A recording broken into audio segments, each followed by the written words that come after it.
There's a particular kind of quiet that only exists at 5:47 in the morning. Not peaceful quiet.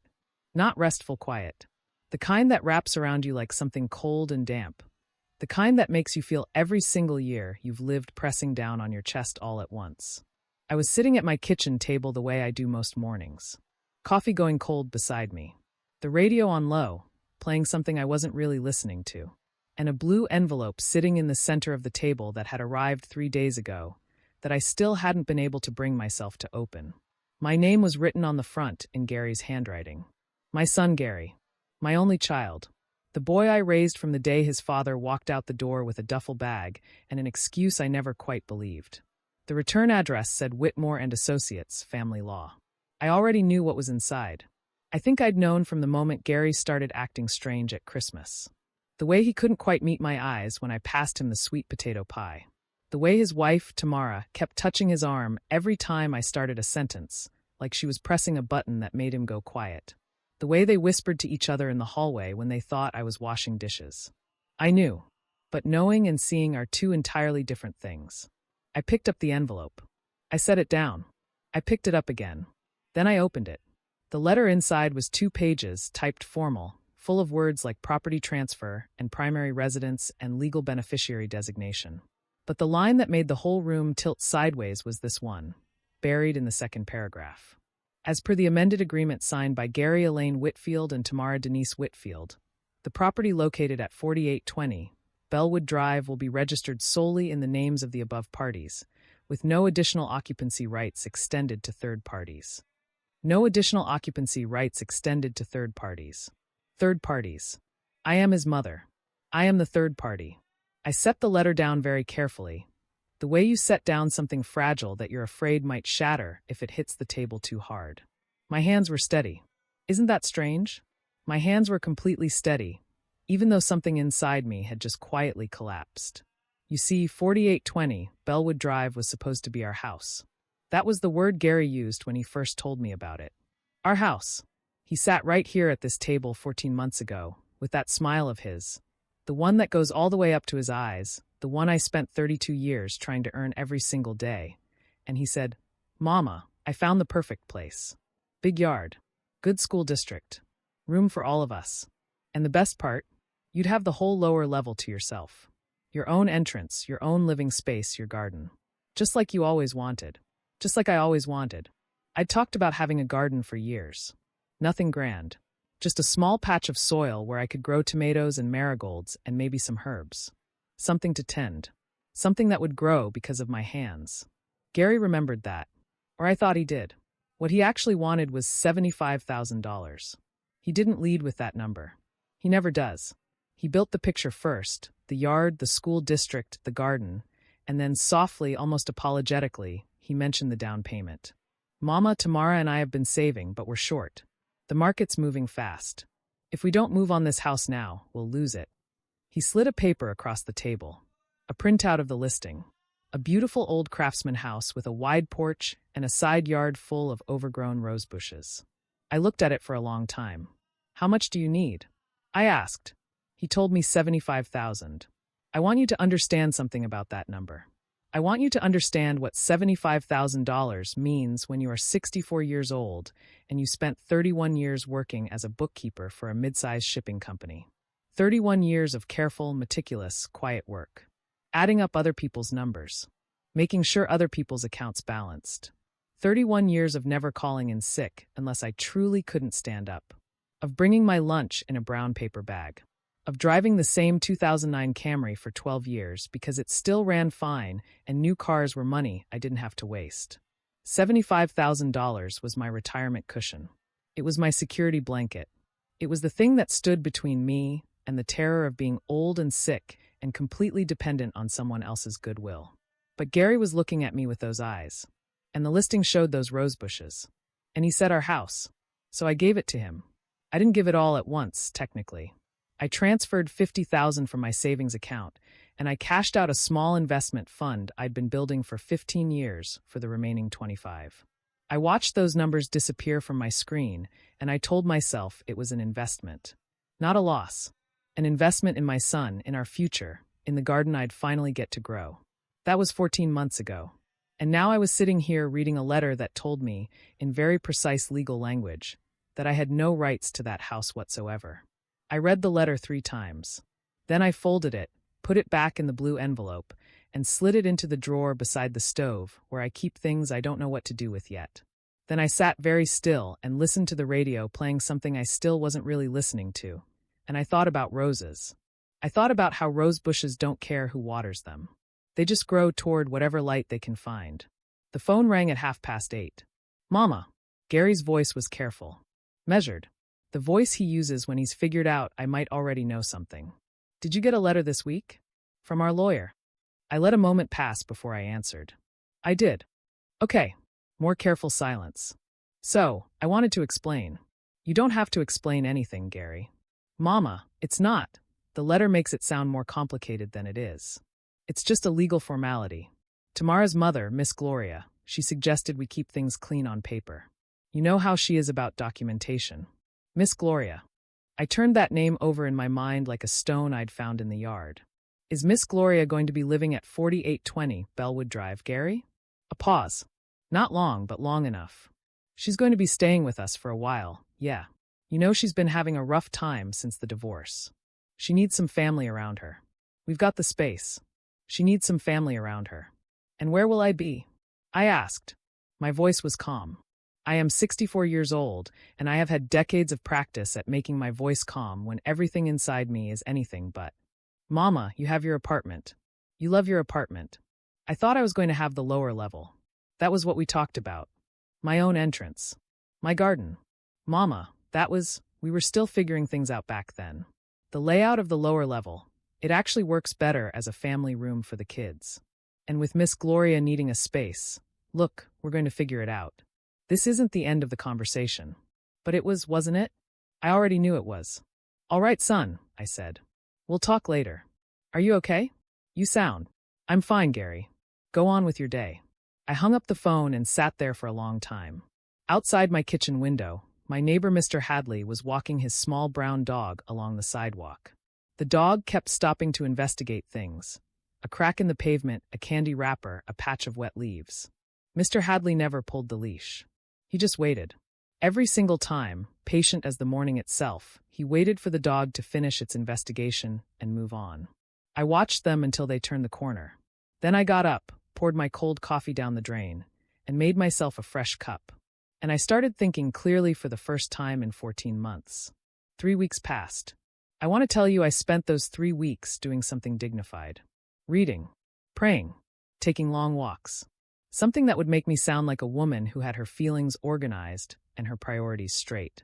The truth is I spent most of those 3 weeks waiting. Waiting for Gary to call and say he'd reconsidered. Waiting for some version of my son. The boy who used to fall asleep on my shoulder during long car rides. The teenager who called me from college every Sunday without fail. The young man who cried at my kitchen table when his first serious relationship ended. Waiting for that Gary to show up and tell me there had been a misunderstanding. He didn't call. Tamara sent a text on a Tuesday afternoon. It said, "Hi Ms. Nova. Hope you're doing well. The house is coming along so beautifully. We can't wait for you to see it." That was it. No invitation. No date. Just the idea of a future visit, floating there with no anchor attached to it. I read that text 4 times. Each time I read it, I noticed something new about what it didn't say. It didn't say come this weekend. It didn't say we saved you a spot at the dinner table. It didn't say the rose bushes are waiting for you. It said they couldn't wait for me to see it. Like I was a guest. Like I was someone they'd eventually get around to hosting. Once they were properly settled. Once Miss Gloria had arranged her furniture and chosen her curtains and claimed the room I'd spent 14 months picturing in my mind. I set my phone face down on the coffee table and went to bed at 7:30 in the evening, which is something I have never done in my adult life. The news came the way bad news always seems to come. Sideways, through a door you weren't watching. It was a Saturday morning, for weeks after the letter. I had driven myself out to Bellwood Drive. I know what you're thinking. I know it sounds impulsive, but I want you to understand that I had given $75,000 toward that house, and in 4 weeks I had not once been invited to see it. I hadn't been shown a photograph.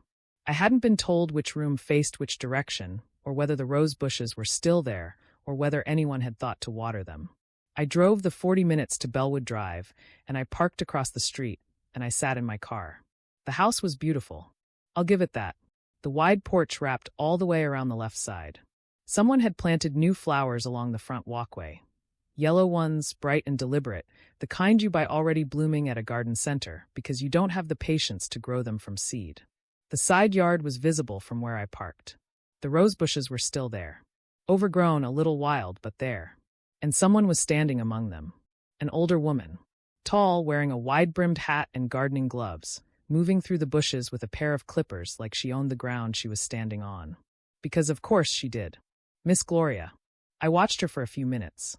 She worked the way someone works when they're comfortable. When they belong. She wasn't tentative. She wasn't learning the space. She was already at home in it, already deciding which branches stayed and which ones went, already shaping the garden according to her own vision. My garden. The garden I had described to Gary at this very kitchen table 14 months ago, when he was selling me the dream. I started the car. I drove home. I did not cry, which surprised me, because I had expected to. Instead, I felt something quieter than tears and more durable. Something settling into place inside me. The way concrete sets. The way a decision hardens when you've finally stopped arguing with yourself about it. I had been trying for 4 weeks to talk myself out of what I already knew. I had been constructing generous explanations for my son's silence. He's busy with the move. The adjustment period is hard. Give it time, Nova. Give it time. But time was not what was needed here. What was needed here was clarity. And watching Miss Gloria clip my roses while I sat in a car across the street, that was clarity. That afternoon I sat at my kitchen table with a spiral notebook I'd bought years ago for a community accounting class I never ended up taking. I opened it to the first page, and I began to write down numbers. Not my monthly expenses. Not my grocery lists. Numbers I should have written down much, much earlier. The first entry from 6 years ago, $4,000, Gary's car repair after the accident on the highway. He was between jobs. I told him not to worry about paying it back. I told him not to worry about paying it back. I wrote that down too because I wanted to see it. I wanted to see the exact words I had used to make it easy for him to take from me without guilt. I kept going. $2,200, Tamara's medical bills from before they had good insurance. Gary called on a Thursday night sounding desperate. I transferred it the next morning. $6,500. Their first apartment deposit and first month's rent when they moved to the city. Just a loan, Mama. We'll pay you back when we're on our feet. $1,800, Gary's graduate school application fees and test prep courses. He didn't end up applying. He changed his mind and went into sales instead. The money was already gone. $3,400, Christmas, over 6 years. I bought the gifts for the grandchildren, the holiday meals, the flights when Gary and Tamara couldn't afford to come home. Not because anyone asked me to. Because I wanted them to have it, and because no one stopped me. $9,000, 3 separate temporary loans over the last 4 years. Each one came with a repayment promise. Not $1 of any of them was ever returned.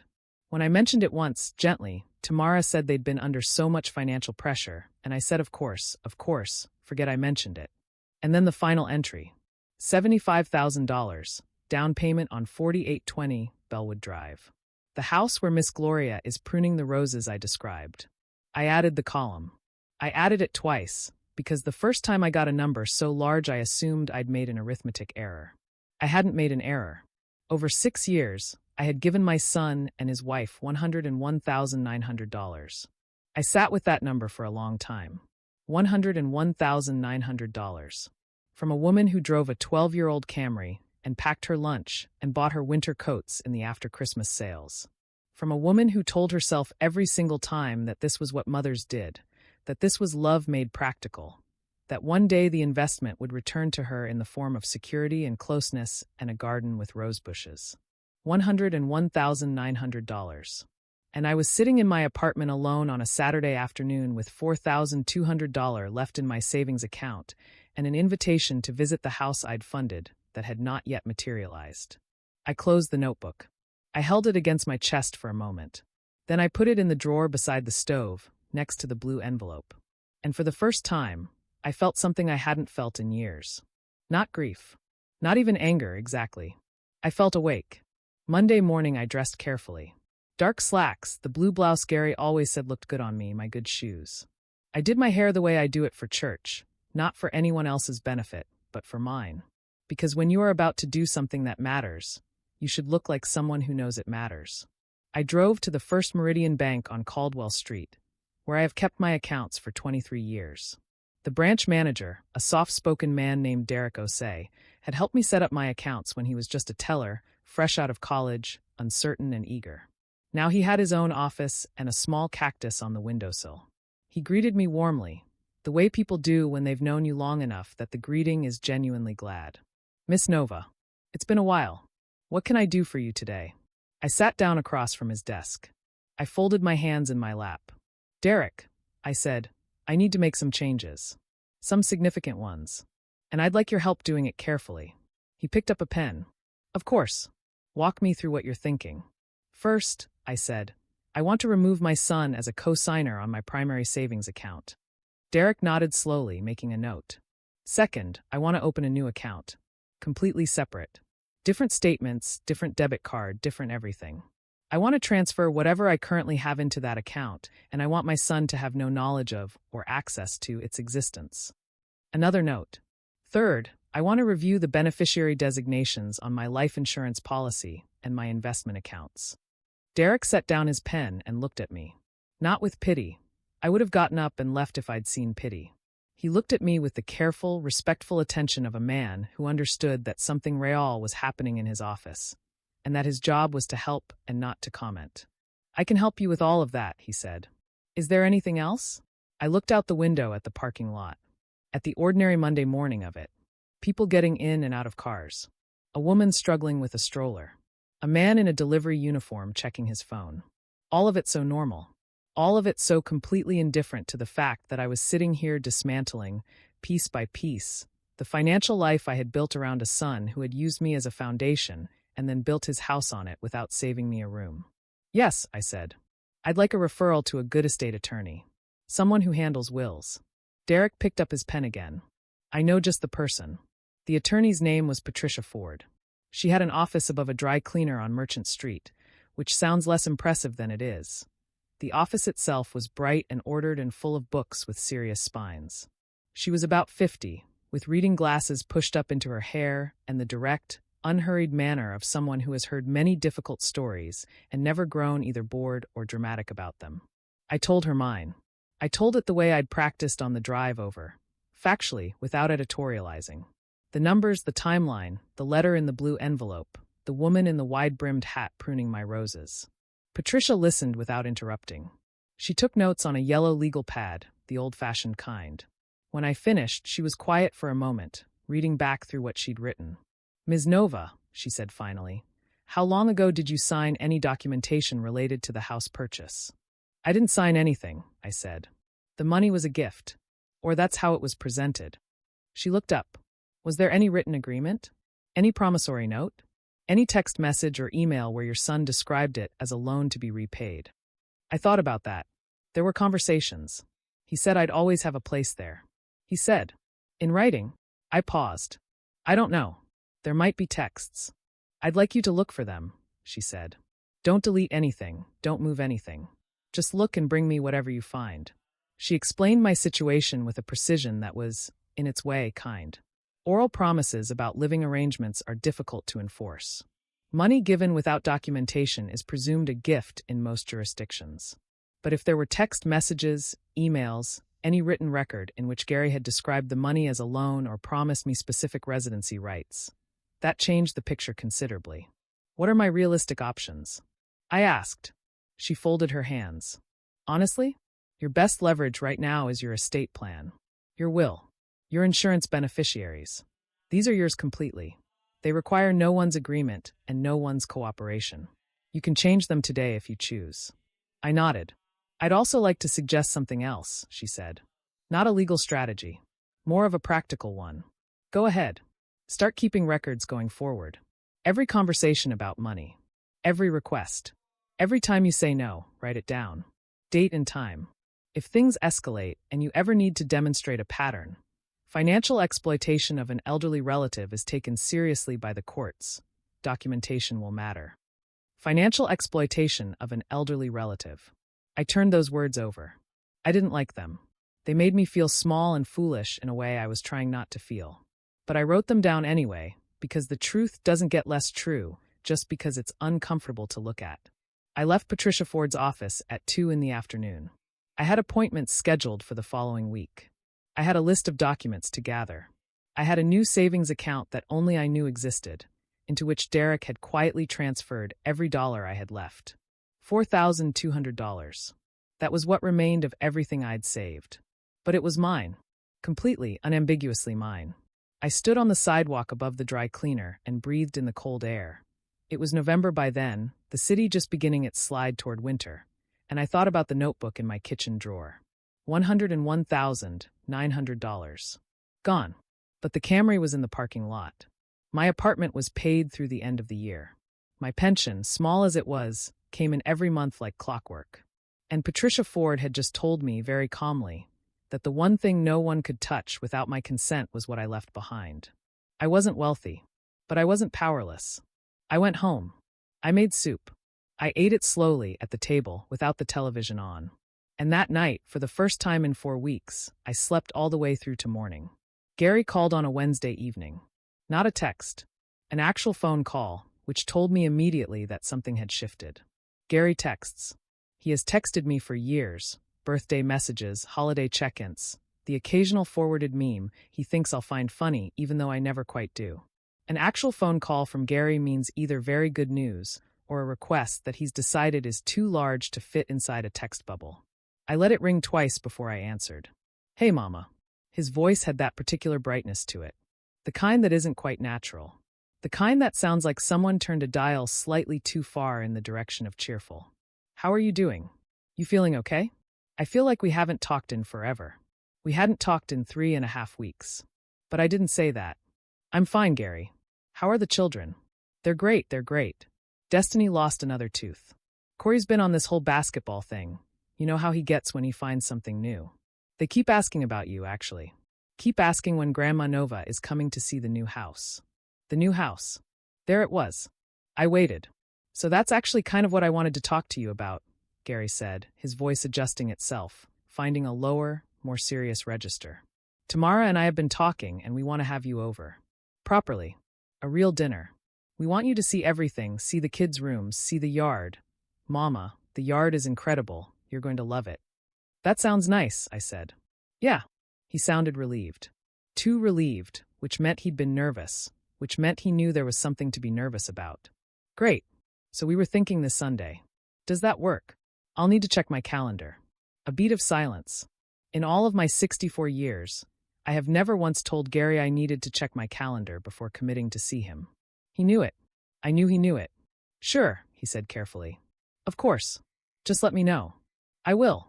Another pause. He was trying to figure out what to do with a version of me that wasn't immediately accommodating. I could almost hear him recalibrating. Mama, he said, is everything okay with you? You seem. I seem what? I don't know. Different. I'm fine, Gary. Okay. He didn't sound convinced. I also wanted to mention, and this is not a big deal, it's really not, I just wanted to be upfront with you about it. We've got some extra expenses from the move that we're still working through. The kitchen renovation ran a little over budget, and there are a few things still outstanding. Nothing major. We were just wondering if you might be able to. How much? I said. The directness surprised him. I could tell by the way he stumbled slightly before answering. 8,000, he said. But truly, Mama, it's not. We'd pay you back by spring. Tamara just got a promotion, so we'll have more. Gary, I said, I'll call you back about Sunday. And I hung up. I sat with the phone in my hand for a moment. $8,000. He wanted $8,000. From a woman who had $4,200 in the bank. From a woman who had just spent a Tuesday afternoon in a lawyer's office because of what the last $75,000 had cost her. I thought about whether he had any idea what was in my account. He didn't. That was the thing. He still believed, after everything, after all of it, that I was the same deep, reliable well I had always been. He had not once stopped to wonder whether there might be a bottom. Whether his mother might one day reach into her savings and find only the sound of her own hand scraping against an empty surface. He had not wondered because he had never needed to wonder. I had never made him wonder. Until now. Sunday came and I went. I want to be honest about why. It wasn't weakness. It wasn't the old helpless pull of maternal love overriding my better judgment, though I won't pretend that pull doesn't exist. It does, it always will. It is wired into some part of me that operates below the level of conscious decision. But I went to 4820 Bellwood Drive that Sunday because I needed to see it. I needed to stand inside the thing that my money had built and look at it clearly with my own eyes, so that what I knew in my head could become something I knew in my body. You can talk yourself out of almost anything. You can construct enough gentle explanations, enough benefit of the doubt, enough maybe I'm being uncharitable to avoid a truth almost indefinitely. I needed to stand inside that house and remove any remaining possibility of talking myself out of it. Gary met me at the door. He hugged me, and the hug was real. I want to be fair about that. Whatever else my son is, whatever he has done and failed to do, his affection for me is genuine. It's just that genuine affection can coexist with using someone. That is one of the harder things to learn about love. It doesn't always protect you from the people who feel it for you. Tamara was in the kitchen, something fragrant on the stove. She came out to greet me with a smile that was also real enough, in its way. Tamara is not a villain. I have worked hard over these weeks not to let my hurt manufacture a villain where there is really just a woman who prioritizes her own family and has never once been asked to stop. Destiny and Corey came thundering down the stairs the moment they heard my voice. Destiny, who is 8 and still young enough that her affection is uncomplicated, threw herself at me with such force that I had to take a step back to keep my balance. Corey, who is 11 and at the age where hugging grandmothers is only acceptable under certain conditions, gave me a careful side hug that I found, for some reason, deeply touching. "Come see my room, Grandma Nova," Destiny said, already pulling at my hand. "Let her get in the door first," Gary said, laughing. They showed me the house. It was beautiful. I will say that plainly because I think it matters to say it. The house was genuinely beautiful, and my son's family was genuinely happy in it, and there was a part of me, watching Corey show me the basketball hoop Gary had installed in the driveway and Destiny demonstrate the reading nook they'd built under the stairs, there was a part of me that felt something close to joy. And then Gary showed me the lower level. The family room now. Large sectional sofa. A mounted television. Corey's video game setup in the corner. A half bath. Everything comfortable and lived in and organized around the leisure of a family of 4. No separate entrance. No garden access from below. It came together really nicely down here, right? Gary said, with the careful optimism of a man testing ice he's not sure will hold. I looked around the room. I looked at the place where a door might have been if anyone had ever intended to put one there. I looked at the corner where I had, foolishly, I see now, foolishly, imagined a small reading chair and a good lamp and a shelf for my books. "It did," I said. Then Gary took me out through the back door to show me the yard. And there was Miss Gloria. She was sitting on the back porch in a cushioned chair, the wide-brimmed hat from last month replaced by a fleece-lined cap against the November cold. She had a mug of something warm in both hands, and she was surveying the yard with the settled, proprietorial gaze of someone who has decided that what she is looking at belongs to her. The rose bushes were trimmed into neat, even shapes. Not how I would have trimmed them. I would have let them keep a little of their wildness, but neat.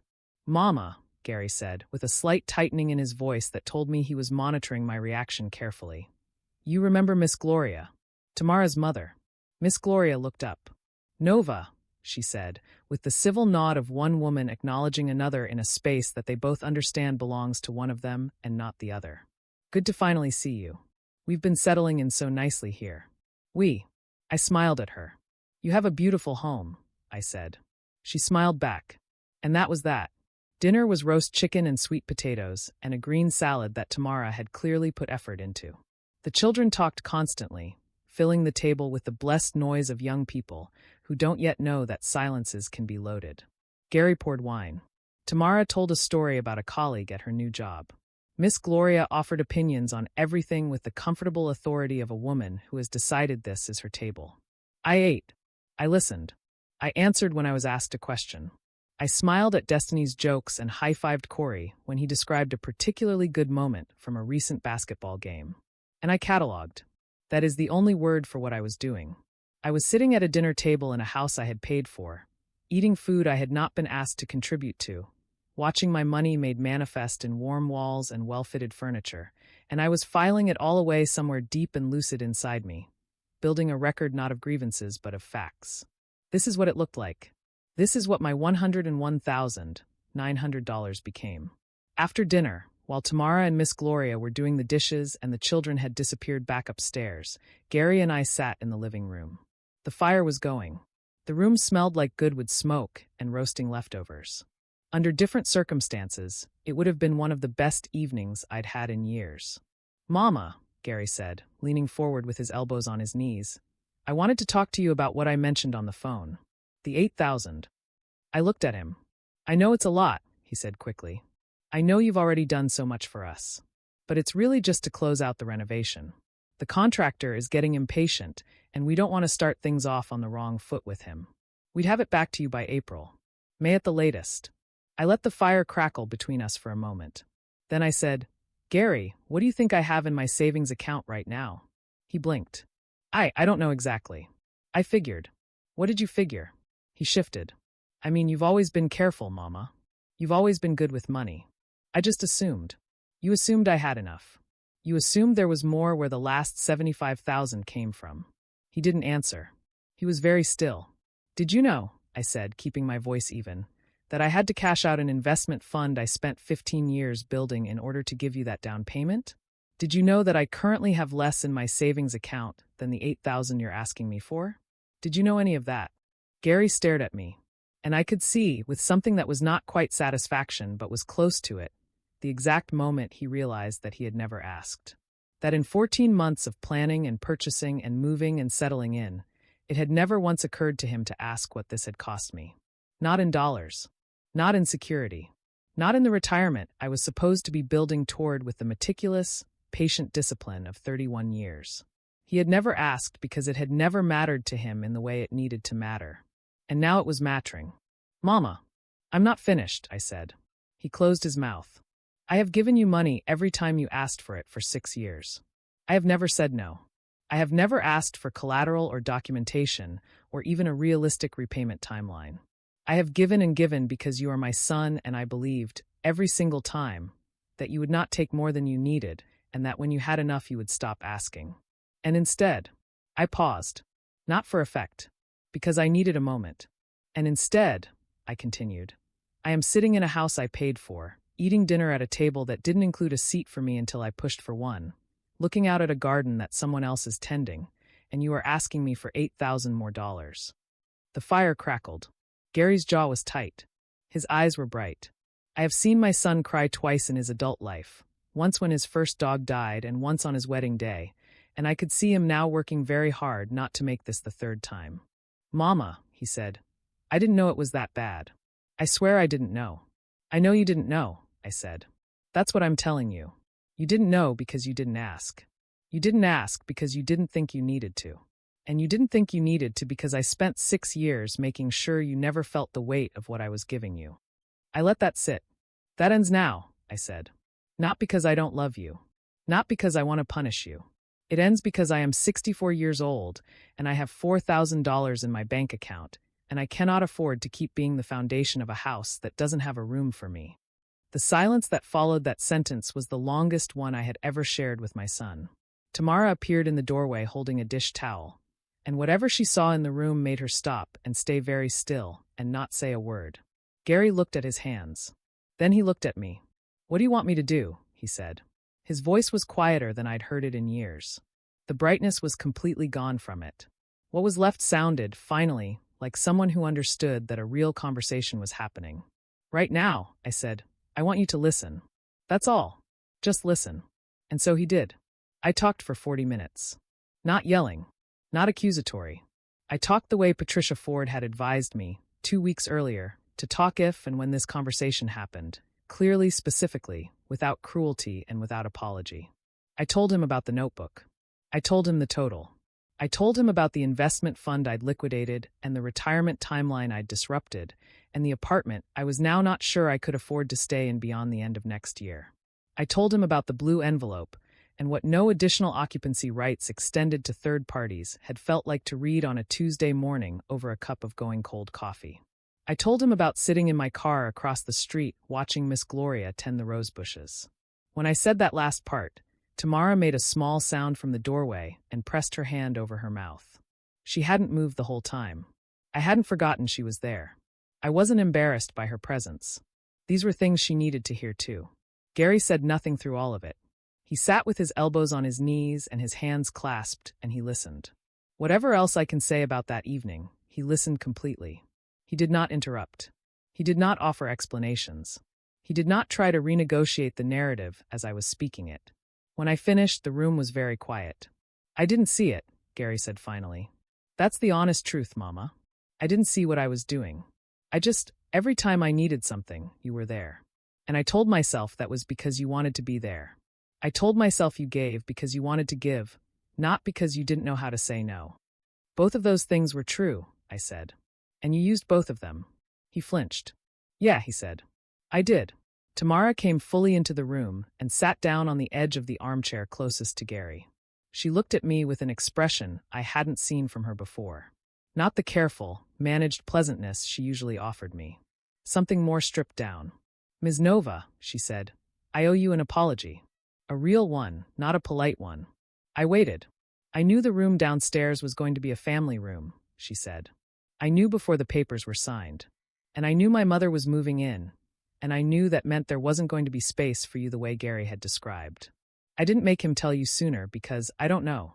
I think I convinced myself it was his conversation to have. But really, I just didn't want to have it at all. She set the dish towel in her lap. That was wrong, she said. It was wrong to take your money and not be honest with you about what it was buying you. I'm sorry. I looked at her for a long moment. Thank you, I said. That matters. It did matter. Not enough to undo the months, not enough to replace the money, not enough to give me back the garden or the room with the light coming in from the east in the mornings. But it mattered as a beginning, as the first true thing that had been said in that house since I'd walked through the door. I left at 9 o'clock. Gary walked me to the car. The night was cold and very clear, the kind of November night where the sky looks like someone punched holes in a dark cloth and let the light through. He hugged me again in the driveway. This time the hug was different, tighter and quieter, and without the performance of cheerfulness that had padded his greeting at the door. Just his arms around me and his chin dropping to my shoulder the way it used to when he was a little boy coming to me after something had frightened him. I'm going to make this right, Mama, he said. I don't know exactly how yet, but I'm going to. I patted his back. I know you mean that, I said. I got in the Camry and I drove home through the cold, clear night. I didn't turn the radio on. I drove in silence, watching the streetlights slide over the hood of the car one after another, steady and rhythmic as breathing. I thought about what I'd said. I turned it over, checking for regret, the way you check a finished garment for loose threads. Pulling gently here and there to see what held. It all held. The weeks after that Sunday dinner were the quietest of my year. Not lonely quiet. Not the hollow, waiting quiet of those first 3 weeks after the blue envelope arrived. Something different. The quiet of a house that has been cleaned out, drawers sorted, surfaces cleared, everything that was cluttering the corners finally dealt with. The quiet of after. I went back to my routines. I am a woman who believes in routines the way some people believe in prayer. Not because they solve anything, but because they hold you in place while everything else is shifting. I woke at 6. I made coffee. I read for an hour before the day got its hands on me. I walked 2 miles every morning along the river path, where the trees were letting go of their last leaves in long, slow releases, like they'd finally decided to stop holding on. I started seeing Patricia Ford every other Tuesday. We revised my will across 3 sessions. It took longer than I expected, not because the legal mechanics were complicated, but because every decision required me to think carefully about what I actually wanted. Not what I thought I should want, not what a good mother was supposed to want, but what I, Nova Elaine Whitfield, 64 years old, for $1,200 in the bank and a 12-year-old Camry and a river path I walked every morning, actually wanted for the life I had left. That is harder than it sounds. I had spent so many years organizing my desires around other people's needs that sitting in Patricia's bright office above the dry cleaner, being asked what I wanted, felt genuinely disorienting. Like being handed a menu after years of just eating whatever was put in front of you and being grateful it was warm. What did I want? I wanted security. That was first. I wanted to know that if I got sick, really sick, the way women my age sometimes do without much warning, I would not be entirely dependent on the goodwill of someone who had already demonstrated that his goodwill had limits. I wanted to give to things that gave back. Patricia helped me research 3 organizations: a transitional housing nonprofit for women over 60, a literacy program for adults in the city's underserved neighborhoods, and a small community garden project on the east side that taught urban farming to teenagers. I allocated 15% of my estate to be divided between them. I wanted Gary to have something. I want to be honest about this. Despite everything, I wanted my son to inherit from me. Not because he deserved it in the transactional sense, the accounting didn't work out that way, and we both knew it, but because I am his mother and he is my child, and some things exist outside the logic of what's been earned. Love is not a business. Even when people treat it like one, it doesn't become one. But I changed the terms. Patricia had mentioned, in our first meeting, the possibility of conditional inheritance. The idea had troubled me then. It felt clinical, cold, like love legislated into a contract. But after the Sunday dinner, after Gary's "I'm going to make this right," Mama hanging in the cold night air, I started thinking about it differently. Not as punishment, as structure. Because what Gary had needed, all along, was structure. He had needed someone to say this far and no further. And I had never said it. I had been so afraid of becoming a burden, so desperate to remain necessary, so determined to be the soft place he landed rather than the firm place he learned to stand, that I had never given him the resistance he needed to develop his own strength. Conditional inheritance wasn't punishment. It was the thing I should have been all along. Patricia drafted it carefully. Gary's portion of my estate, 60%, which was still substantial despite everything, would transfer to him directly upon my death, with one condition attached: that in the 5 years preceding my death he had maintained regular, documented contact with me. Not extravagant contact. Not performance. Quarterly visits minimum, or documented alternatives if distance prevented it. Evidence, in other words, that I had not spent my final years alone while he was elsewhere living the life my money had funded. It wasn't ironclad. Patricia was clear about that. Wills can be contested. Conditions can be challenged. But it was something. It was a document that said, in the formal, unambiguous language of the law, this woman's presence in her son's life has value. Her time has value. Her company has value. And if you want what she leaves behind, you must first show up for what she still has. I signed the revised will on a Thursday morning in December. Patricia witnessed it. Her assistant witnessed it. Everybody shook hands, and I walked back out onto Merchant Street feeling lighter than I had felt in months, which is a strange thing to feel after signing a document about your own death. But there it is. Gary called more often after the Sunday dinner. Not every day. Not with the slightly frantic overcompensation of someone performing contrition. He called on Sundays, usually in the early evening, after the children were fed and the day was winding down. Sometimes the calls were short, 15 minutes, checking in, telling me about Corey's basketball or Destiny's school project, asking about my river walk and whether the trees along the water had finished turning yet. Sometimes the calls were longer. One Sunday in early December, he called at 7, and we talked until nearly 9. About his father, which is a subject we have both avoided for most of Gary's adult life. About the years after his father left, which were the hardest years of my life, and also, in some ways, the years I am most proud of. About what it had felt like to be 8 years old and have your family contract suddenly into just 2 people.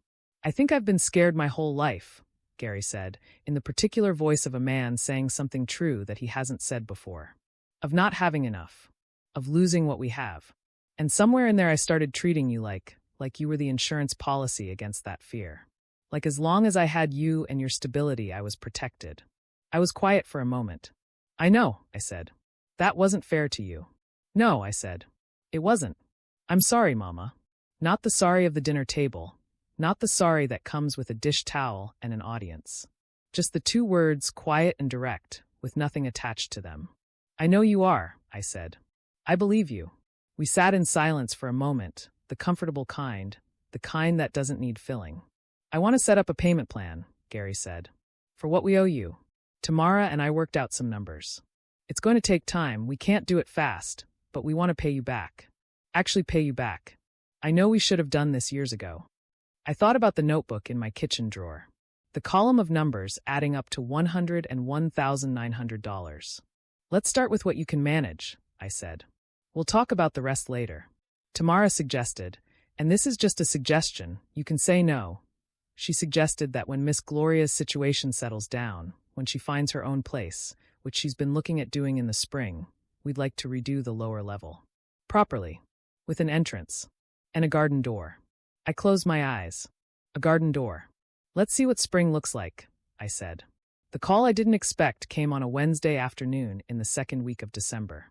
Not Gary. Not Tamara. Destiny. My granddaughter called me from Gary's phone while he was apparently in the kitchen making dinner, and she had apparently decided, with the clear-eyed, practical boldness of an 8-year-old, that she had something to say to me, and she was going to say it. Grandma Nova? Destiny. Hi, baby. Where's your daddy? He's cooking. I borrowed his phone. A pause, filled with the slight rustling of a small person making themselves comfortable. Grandma, are you sad? The question hit me somewhere completely undefended. Why do you ask that? I said carefully. Because Daddy was sad for a while. And then he and Mama had a lot of talks in their room with the door closed. And then Daddy started calling you more.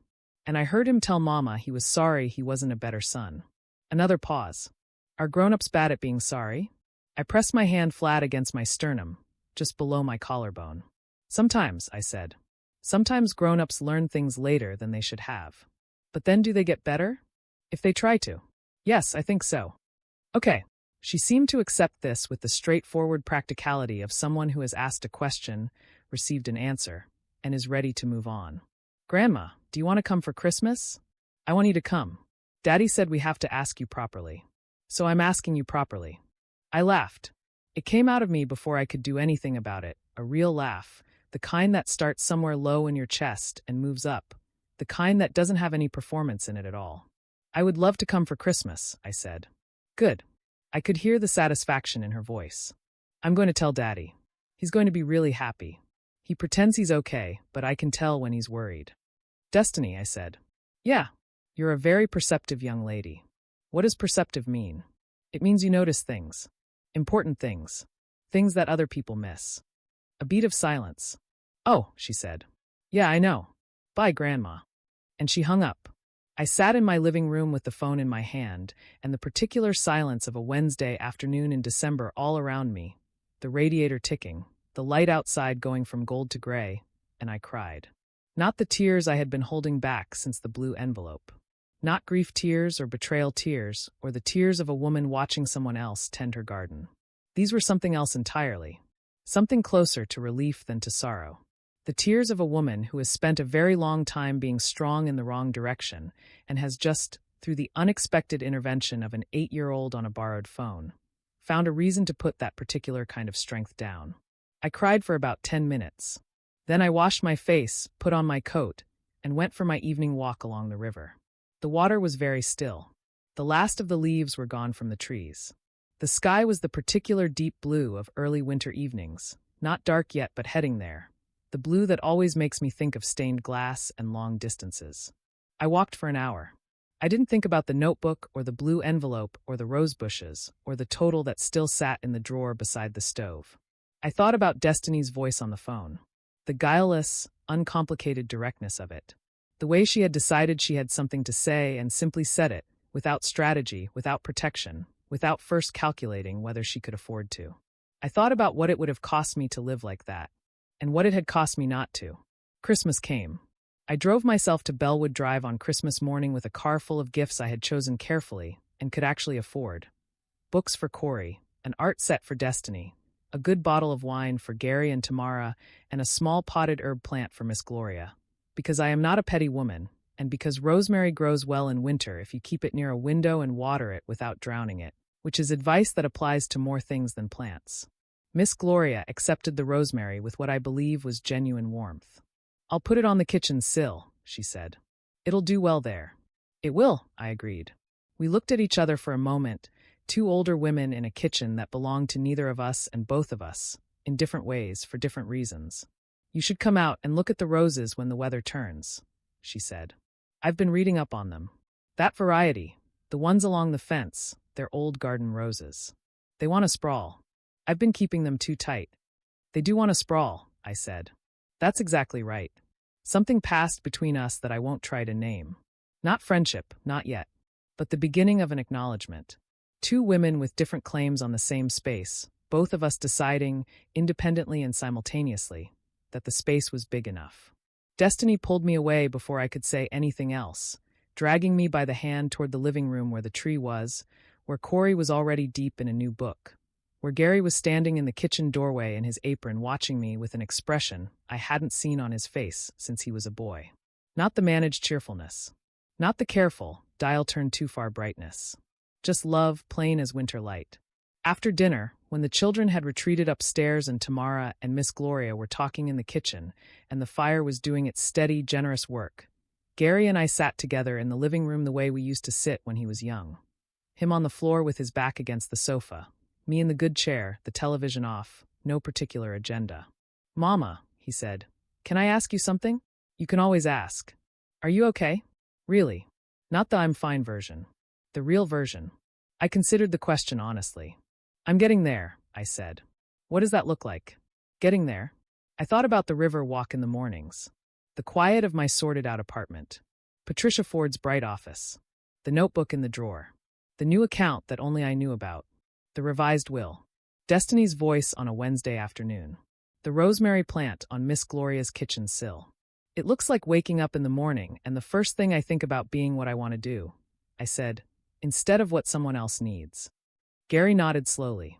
"I want that for you," he said. "I should have always wanted that for you."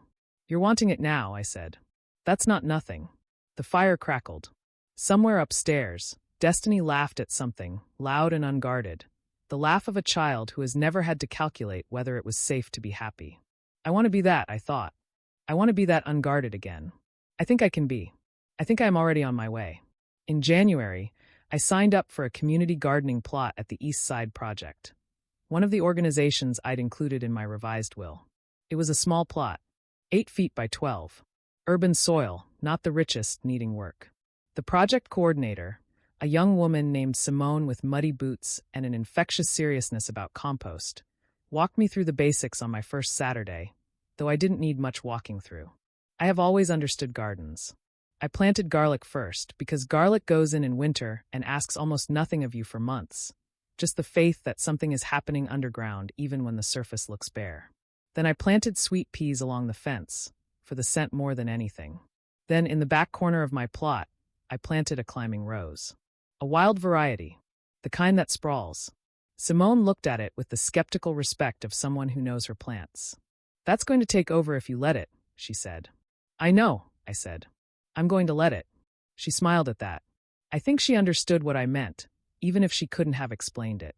I drove home with soil under my fingernails and the particular satisfaction of someone who has put something in the ground and knows, with quiet certainty, that it will grow. Spring came the way it always does in this city. Not all at once. Not with any dramatic announcement. Just a slow, incremental loosening. The mornings getting lighter by a minute or two each day. The river path smelling less like frozen mud and more like something alive working its way back to the surface. The trees along the water putting out their first tentative green. The kind that looks almost yellow in the early light, tender and provisional, like the trees themselves aren't entirely sure yet that it's safe to commit. I noticed all of it. That was new. Or not new exactly. I had always been someone who noticed the seasons, who paid attention to the particular quality of March light versus November light, who could tell you the exact week the river path smelled different and what that smell meant about what was coming. But somewhere in the years of giving and worrying and managing and accommodating, the noticing had become something I did in the margins. A small private pleasure that existed in whatever space was left over after everyone else's needs had been attended to. Now the noticing was the main thing. Now I walked the river path in the mornings, and I was fully there. Not planning anyone's logistics. Not calculating anyone's needs. Not rehearsing conversations I was nervous about or replaying conversations I wished I'd handled differently. Just there, in the cold loosening toward warmth, watching the light change on the water. I had been doing a great deal of that. Being fully where I was. It turns out that when you stop spending your energy holding up structures that were never designed to support you, you have a remarkable amount of it left over for your own life. That sounds obvious. I suspect it sounds obvious to you right now. It did not feel obvious to me for the first 63 years of my life. Gary came by on a Saturday in late February to help me move some furniture. Not because I'd asked. He called on a Thursday, Said he'd noticed last time he visited that my bookshelf was in the wrong spot and the light in my reading corner wasn't good, and he wanted to come fix it. I told him the light was fine. He said he was coming anyway. He showed up with Corey, which I hadn't expected. Corey, who is 12 now and has shot up 2 inches since September, and carries himself with the slightly serious, slightly uncertain dignity of a boy becoming aware of his own size. He moved furniture with the focused, methodical energy of someone who wanted to be useful and wasn't quite sure of the protocol. We rearranged the bookshelf. We moved the reading chair to the window. Gary rehung a painting that had been slightly crooked for 2 years. Corey found this small corrective task deeply satisfying in a way that made me love him unreasonably. When we were done, the 3 of us stood in my reading corner looking at the improved arrangement. Better, Gary said. Much better, Corey agreed, with the authority of someone who has done a thing and wants credit for having done it. Much better, I agreed. Gary made coffee. Corey ate approximately half a box of crackers and told me in great detail about a book he was reading, a thick historical novel about the building of the Transcontinental Railroad, which I had not read but immediately wanted to. We talked about it for 40 minutes. He is, underneath the 12-year-old self-consciousness, genuinely interested in things, genuinely curious, and it was one of the best conversations I'd had in months. Before they left, Gary put an envelope on the kitchen table. First payment, he said. Not apologetically. Not with excessive ceremony. Just placed it there, factually like a man settling a debt. I looked at it. I didn't pick it up. Gary, I said. Mama, don't. I was going to say thank you. He looked at me for a moment. Something moved across his face that I couldn't entirely read. Relief, maybe, or the particular complicated emotion of a man learning to do right by someone he loves after a long time of not doing it. I should have been doing this all along, he said. Yes, I said. But you're doing it now. That counts. He hugged me at the door. Corey hugged me too, the careful side hug upgraded slightly to something more definite, his long arms brief but genuine around my shoulders. I watched them back out of my parking space and drive away. Then I picked up the envelope, put it in the drawer beside the stove, next to the blue envelope and the notebook, and I went to put on my walking shoes. The river was waiting. In March, Miss Gloria called me. I want to be honest, I did not expect this call. I had been cordial with Miss Gloria since Christmas. The rosemary plant had apparently thrived on her kitchen sill, and we had exchanged a few brief, pleasant words at a birthday dinner for Corey in January. But a phone call felt like a different order of thing. She called on a Tuesday afternoon. She got straight to the point, which I respected. Nova, she said, I want to ask you something and I want you to feel free to say no. Go ahead, I said. I've been out in the yard most mornings, working on the roses, and I've been reading everything I can find about them because, well, I'll be honest with you. I don't entirely know what I'm doing. And from what Gary tells me, you know a great deal about gardens. I was quiet for a moment. I know some things, I said carefully.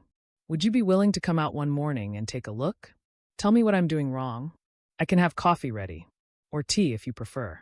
I thought about the rose bushes, the wild climbing variety of them, the way they had looked from across the street in November, neat and contained in a way that wasn't quite their nature. Tea would be fine, I said. I went on a Thursday. Miss Gloria had tea ready and good biscuits, and the practical, unglamorous directness of a woman who doesn't waste time on performance. We went out to the roses together. I walked along the fence and looked at each plant carefully, the way you look at something you've been thinking about for a long time. You've kept them too contained, I said. This variety, see how the canes want to reach? You can train them along the fence, but they need to be let out more.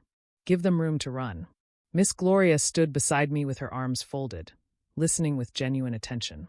And this one, I said, stopping at the largest bush, needs to be cut back harder in early spring. Not the light trim you've been giving it. It can take it. It'll come back stronger. How do you know all this? She said. My mother had roses, I said. She grew them in containers on a fire escape in an apartment so small you had to turn sideways in the kitchen. She talked to them like they were people. Miss Gloria laughed. It was a real laugh, unguarded. The kind that makes you like someone a little more than you planned to. Mine too, she said. My mother, I mean. She had a whole bed of them in the backyard. Used to tell me the secret was benign neglect. Don't fuss too much. Let them be what they are. Benign neglect, I repeated. That's exactly right. We stood in the yard in the thin early spring light and talked about roses and mothers and the particular intelligence of plants that know exactly what they need if you give them the freedom to show you. I realized walking back to my car an hour later, one of the most pleasant mornings I'd had in a very long time. I had not expected that, but I was learning, slowly and with some effort, to stop being surprised when good things came from directions I hadn't been watching. Simone, the project coordinator at the community garden, sent me a text in mid-March with a photograph attached. My climbing rose. First bud. Small, tight, the deep red of something that has been waiting underground all winter for exactly this moment.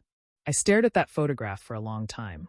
Then I set it as the wallpaper on my phone, which is something I have never done with any image in my life, because I have always thought of my phone as a functional object and not a place to put things that mattered. But this mattered. This was mine. Not bought with someone else's money. Not borrowed from someone else's vision of what my life should look like.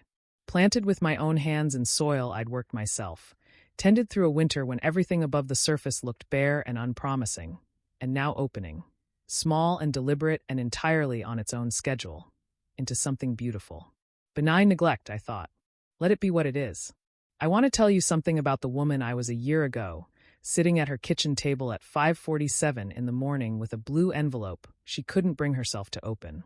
That woman had spent decades measuring her own worth in the currency of other people's need for her. She had built her sense of security not from what she owned or controlled, but from being necessary. From being the person who could always be counted on. From being the soft landing, the steady foundation, the deep reliable well that never ran dry.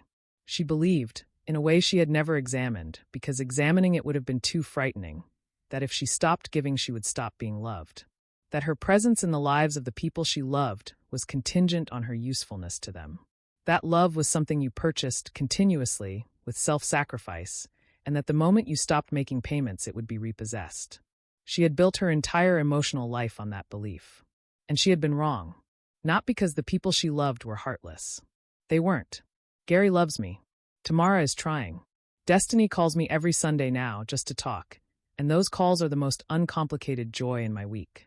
Even Miss Gloria, with her sensible hat and her genuine attention to what I was telling her about the roses, has become something unexpected. She had been wrong because love, real love, the durable kind, the kind that survives being told no and being held accountable and being expected to do better, doesn't require that kind of payment. That kind of love doesn't disappear when you put down the check. If anything, it gets clearer. It gets more honest. It gets more like the thing it was always supposed to be. What disappears when you stop performing self-erasure is the people and the dynamics that were only there for the performance. What remains is real. It's May now as I'm telling you this. My reading corner has the light in it all morning, golden and direct, falling across the arm of the chair and the open book in my lap. The river path smells like everything waking up. The garlic I planted in January is 6 inches out of the ground. The sweet peas are climbing. The rose has 4 buds now, not 1, each one a small, precise promise. My savings account has more in it than it did in November, because Gary and Tamara's first 3 payments have been steady and on time and made without drama or negotiation, which is its own kind of communication. I still have the notebook in the drawer beside the stove. I still have the blue envelope. I keep them not as instruments of bitterness, but as records of something I lived through and learned from. The way you keep a scar not because you want to remember the wound, but because the scar itself is part of your skin now, part of the story of how you were made. I had lunch with Patricia Ford last week. Not a legal appointment, lunch. She had suggested it after our last session, mentioned a good restaurant on Merchant Street, said she'd enjoyed our conversations. I said I had too. We talked for 2 hours about things that had nothing to do with wills or estate law or financial exploitation. We talked about her daughter who is studying marine biology. We talked about my mother's roses on the fire escape. We talked about the particular difficulty of being a woman who is competent and giving in a world that will take everything you offer and ask for more if you let it. She said, at one point, something that I've been turning over ever since. The hardest thing I see, she said, isn't women who've been taken advantage of. It's women who've spent so long taking care of everyone else that they've genuinely forgotten what it feels like to be taken care of. They don't even know what to ask for anymore. I thought about that for a long moment. I think I'm learning, I said. That's all any of us are doing, she said. The ones who are paying attention, anyway. Here is what I want to leave you with. Not a lesson. I am not interested in packaging what I've lived into a tidy lesson, because the truth is that what happened to me wasn't tidy, and the learning wasn't tidy, and real life, honest life, refuses tidiness with a stubbornness I have come to deeply respect. But here is what I know. There is a particular kind of woman, and you may know her, you may be her, who has spent so long being strong for other people that she has convinced herself that needing things for herself is a form of weakness, who has confused self-erasure with generosity, who gives and rationalizes the giving and resents the taking, and then feels guilty for the resentment, because shouldn't she be glad to give? Isn't that what love is? Isn't that what good mothers do? Isn't that what good women do? And the answer is no. That is not what love is. Love is not self-destruction dressed in generous clothing. Love is showing up fully for others, yes, but first irreducibly for yourself. Because you cannot water a garden from an empty well. Because the people who love you most are not well served by watching you diminish. Because the boundaries you fail to hold don't just cost you. They cost the people you're trying to protect the chance to become people who know how to respect them. You are not a resource. You are not a foundation other people build their houses on. You are not an endless well.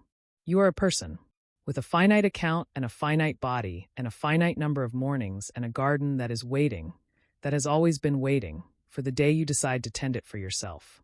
That day can be today. That day can be right now. Benign neglect, I repeated. That's exactly right. We stood in the yard in the thin early spring light and talked about roses and mothers and the particular intelligence of plants that know exactly what they need if you give them the freedom to show you. It was, I realized walking back to my car an hour later, one of the most pleasant mornings I'd had in a very long time. I had not expected that, but I was learning, slowly and with some effort, to stop being surprised when good things came from directions I hadn't been watching. Simone, the project coordinator at the community garden, sent me a text in mid-March with a photograph attached. My climbing rose. First bud. Small, tight, the deep red of something that has been waiting underground all winter for exactly this moment. I stared at that photograph for a long time. Then I set it as the wallpaper on my phone, which is something I have never done with any image in my life, because I have always thought of my phone as a functional object and not a place to put things that mattered. But this mattered. This was mine. Not bought with someone else's money. Not borrowed from someone else's vision of what my life should look like. Planted with my own hands in soil I'd worked myself, tended through a winter when everything above the surface looked bare and unpromising, and now opening, small and deliberate and entirely on its own schedule, into something beautiful. Benign neglect, I thought. Let it be what it is. I want to tell you something about the woman I was a year ago, sitting at her kitchen table at 5:47 in the morning with a blue envelope she couldn't bring herself to open. That woman had spent decades measuring her own worth in the currency of other people's need for her. She had built her sense of security not from what she owned or controlled, but from being necessary. From being the person who could always be counted on.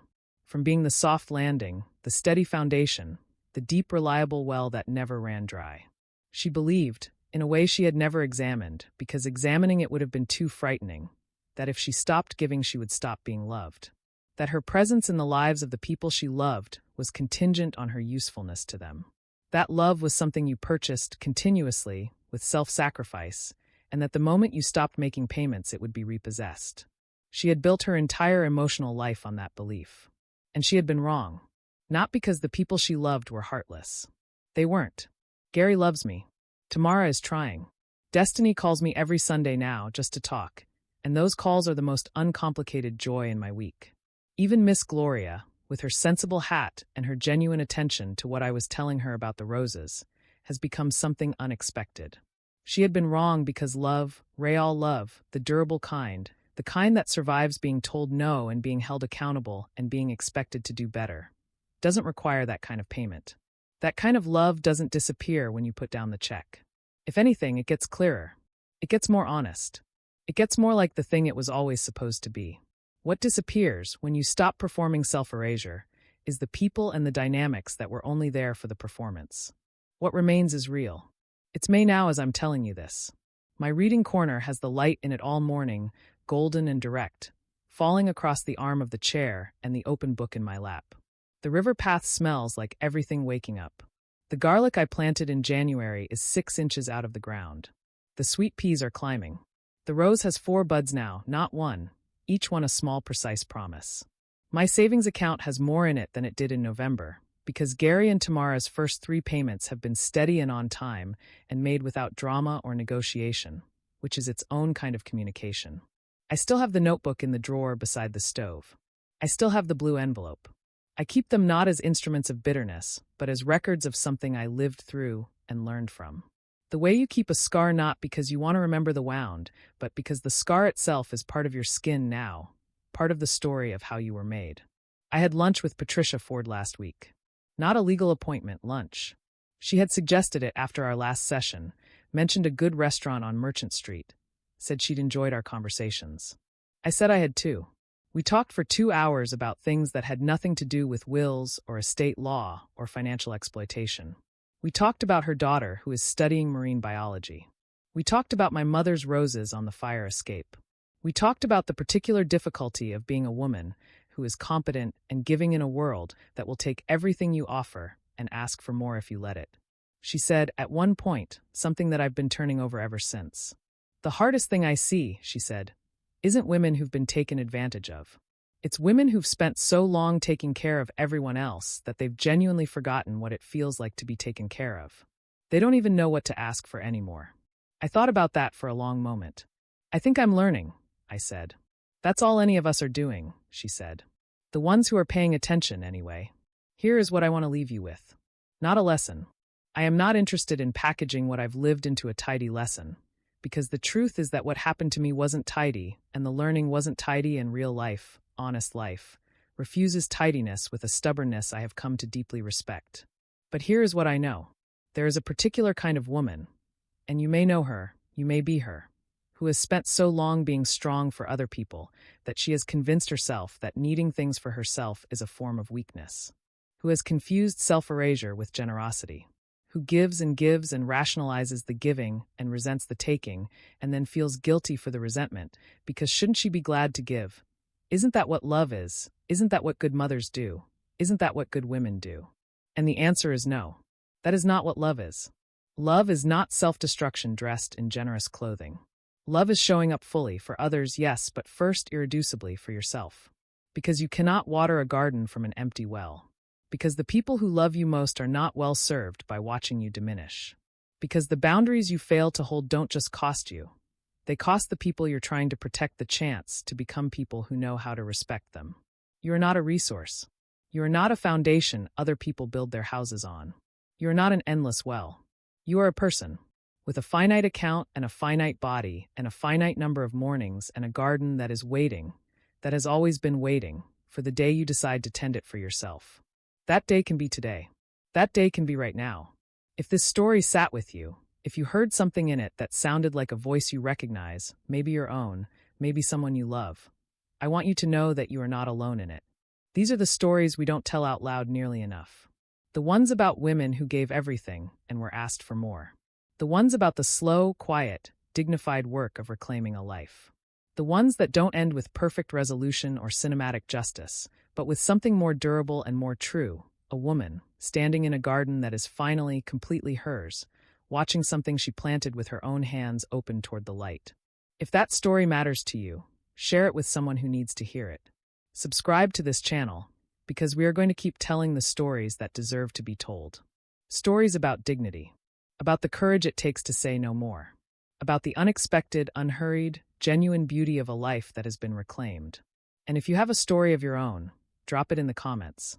We're listening, because here, every voice counts, especially the ones that have been quiet for far too long.